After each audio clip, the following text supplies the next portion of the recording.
Vous allez dans un navigateur web et dans la barre d'URL, vous tapez ceci. Donc ça va vous amener vers votre espace spécifique pour vous. Et là-dedans, j'ai inscrit, j'ai mis des fichiers d'un certain type, un format d'image qu'on trouve de plus en plus sur le web, qui est inventé par Google, c'est le WebP. Et le problème, c'est que les logiciels Adobe ne savent pas ouvrir le WebP, sauf si on installe un plugin. Donc je vais vous expliquer comment installer le plugin, l'extension, le module externe dans Photoshop pour pouvoir ouvrir directement des images WebP. Donc quand vous validez ça, vous arrivez sur votre espace et vous avez un cours, vous avez un dossier que je vais renommer d'ailleurs parce qu'il n'est pas bien renommé exactement. Voilà. Vous avez un dossier CGR1, GR2, cours 03, doc, vous entrez là-dedans. Et le dossier ici, test WebP, contient 2 images WebP. Vous allez pouvoir télécharger le dossier. Le dossier, vous le téléchargez.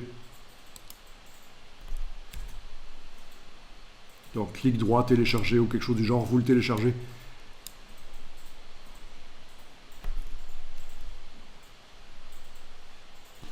Alors, vous allez lancer Photoshop.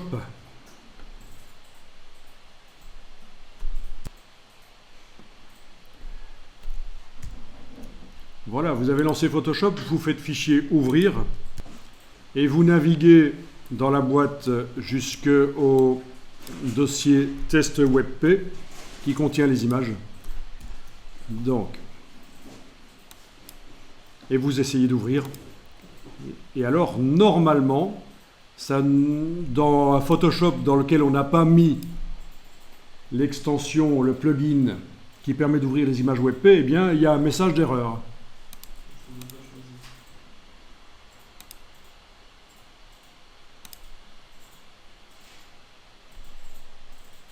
Format WebP Shop ici. Voilà, parmi la liste des formats, normalement, ce format-là n'est pas reconnu actuellement dans la version de Photoshop. Enfin, peut-être dans la dernière version, la toute dernière, peut-être vous me confirmez si vous avez vraiment la toute dernière version installée, ce qui n'est sans doute pas le cas chez moi. Mais en tout cas, voilà, on arrive quand même à ouvrir les images WebP, c'est parfait. Alors voilà, si ça n'a pas fonctionné chez vous, c'est qu'il faut installer le module externe et l'autoriser au niveau de la sécurité sur le Mac aussi, parce que ce n'est pas un logiciel reconnu par Apple, donc il faut faire une autorisation de sécurité. Il y a plusieurs opérations. Et donc voilà, vous allez faire une recherche, vous allez dans Google chercher ceci en fait. Il y a différents endroits où on peut avoir accès à ça, mais en voilà un. Donc dans Google, vous tapez ceci. C'est ce que je viens de surligner là. Vous le tapez dans Google et vous devriez trouver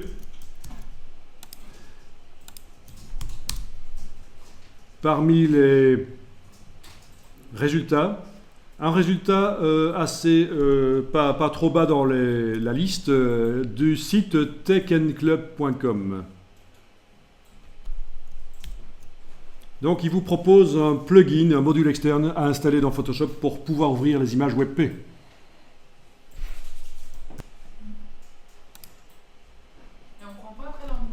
Alors vous descendez dans la page et à un certain moment il vous parle de télécharger sur GitHub, il vous propose de télécharger. Donc vous cliquez sur le lien qui est en rouge là.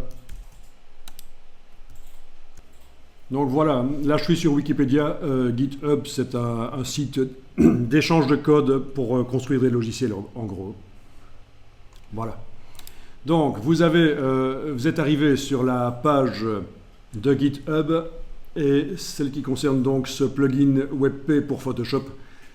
Donc si vous êtes sur un PC, il faudra certainement prendre ceci, le x64, WinX64. Et sur un Mac, il faut télécharger le Mac Universal. Donc on clique là-dessus, on le télécharge et finalement vous allez obtenir un zip que vous allez dézipper en double-cliquant sur lui, sur le Mac. Sur le PC, le zip, il faudra faire clic droit, 7-zip, extraire ici. Mais sur le Mac, un double-clic sur le zip, ça ira. Vous voyez, c'est un zip avec la petite icône de zip, là. Et ça devrait vous créer à côté le plugin décompressé ici. Et si vous double-cliquez sur lui, ça va vous ouvrir Adobe Premiere et ça n'a aucun intérêt, donc il ne faut surtout pas double-cliquer sur le plugin. On va le placer au bon endroit, mais pas le double-cliquer sur lui.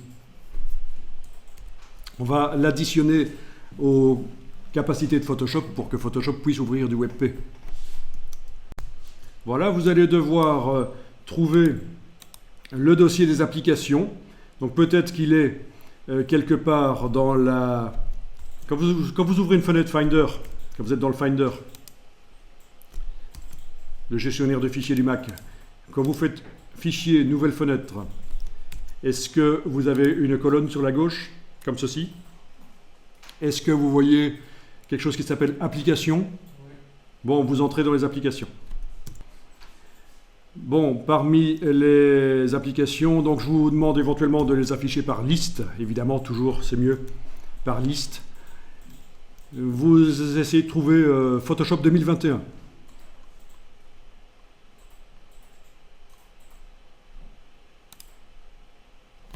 Voilà, Photoshop 2021. Et alors, il va falloir glisser de l'autre fenêtre le plugin webpshop.plugin, le glisser dans le dossier plugin de Photoshop 2021. Donc il faut déployer bien sûr le contenu du dossier et glisser le webpshop plugin dans le dossier plugin de Photoshop. Donc ça vous demande éventuellement un nom d'utilisateur et un mot de passe parce qu'on touche quand même un peu à la sécurité de l'ordinateur. Une fois que vous avez fait ça, vous allez devoir quitter Photoshop.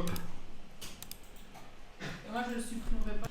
Donc vous avez quitté Photoshop, vous allez le relancer. Voilà, vous faites fichier ouvrir. Vous essayez d'ouvrir. Et alors il est possible qu'il y ait un message de sécurité qui vous dit « Ce logiciel n'est pas reconnu par Apple ». Voilà. Si vous cliquez sur OK, je pense que ça revient à chaque fois. Il vaut mieux cliquer sur Afficher dans le Finder et ça va vous afficher où est le plugin en fait. Ça vous sortira du problème. Donc, il est possible que installer juste le plugin ne suffise pas. Il faut faire sauter les barrières de sécurité auprès de Apple sur cet ordinateur. Ici, ça a déjà été fait, donc il n'y a pas de problème. Donc, si ça ne fonctionne pas, vous avez cliqué sur Afficher dans le Finder, OK, sur la boîte avec du rose qui apparaissait. C'était du rose? Très bien. Finalement, la boîte est partie. Voilà, il faut aller dans le menu Pomme en haut à gauche, dans les préférences système. Dans les préférences système, il faut aller sur Sécurité et confidentialité.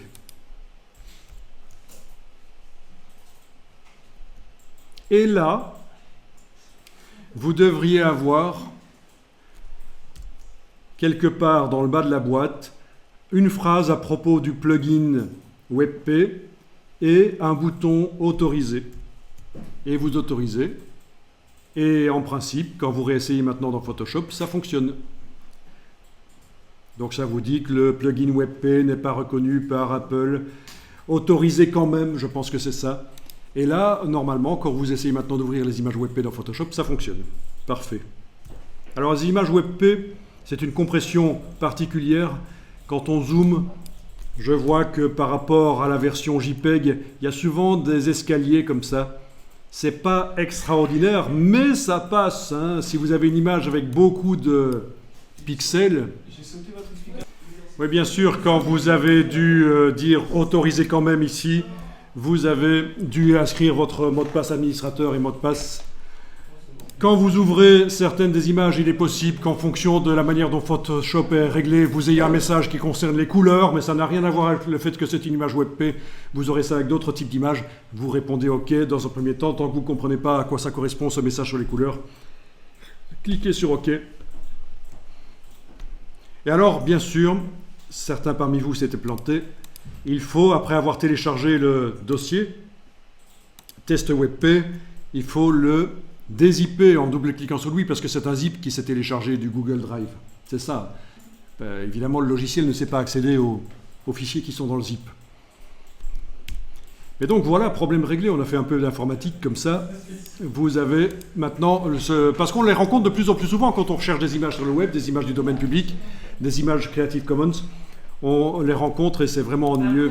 Désolé, mais c'est quoi Donc le WebP est un nouveau format développé par Google.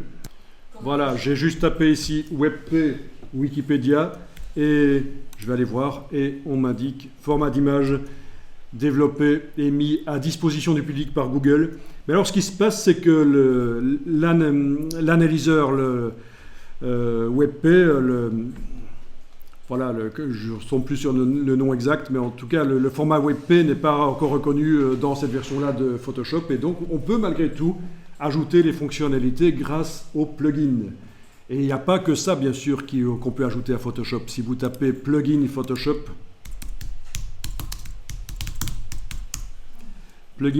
vous allez trouver énormément de plugins gratuits qui sont installables de cette manière-là, très certainement. Il y a aussi... Le WebP, c'est l'équivalent d'un format qu'ils ont décidé. Donc oui, le WebP, c'est un format qui permet de compresser plus et qui est censé remplacer le JPEG. Voilà. Il y a déjà eu des tentatives pour remplacer le JPEG sur le web, notamment la nouvelle version du JPEG, ce qu'on appelle le JPEG 2000, mais ça n'a pas pris.